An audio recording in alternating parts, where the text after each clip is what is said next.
Let's take you now to Amman for further analysis and bring in journalist Daoud Kuttab. He joins us there from Jordan. We've just been hearing from our colleague there in Gaza, and he said, people can't keep quiet about what's been happening in what is such a deadly month already, the deadliest year, 2022, since the previous Intifada. How much does Prime Minister Benjamin Netanyahu need an escalation right now?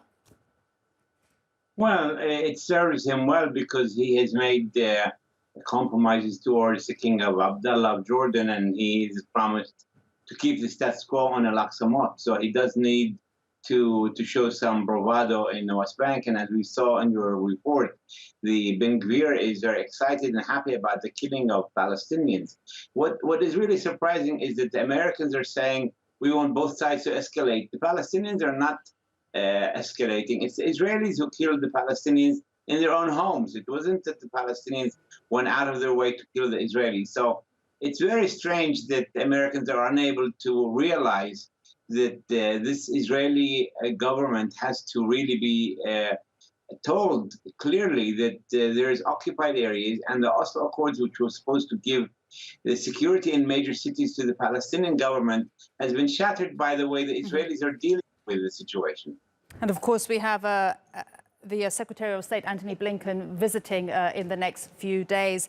You touched on it, Daoud, the far-right Minister of National Security, Ben Gvir, praising what happened there in Jenin by their security forces, and also saying that he will visit Al-Aqsa Mosque, a holy place, of course, for Muslims. Just how inflammatory is the current leadership right now there in Israel?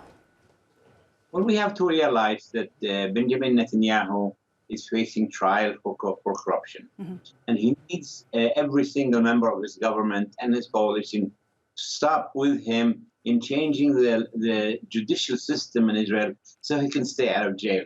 So he's being blackmailed politically, whatever you want to call it, to do whatever they want to make sure that things continue in the way that the extremists want. And he is caught, he's probably part of the problem between trying to please the international community, the Arabs, and protecting quiet in the area, while at the same time wanting to stay out of jail and being blackmailed by his own coalition partners. Okay. So it's not clear where it's going to go, but it's not going in the right direction.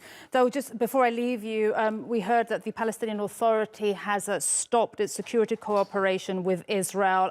Talk to us about the significance of that and how does it impact both sides? Well, you have to understand that the Oslo Accords gave the Palestinians responsibility for major cities.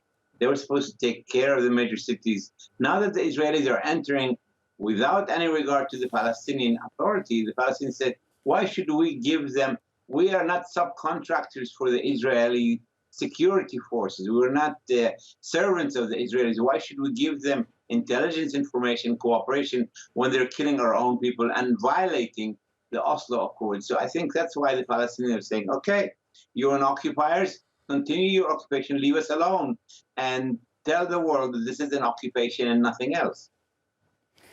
Daoud Kuttab, speaking to us from Amman, thank you very much indeed. Always great to get your analysis. Thank you.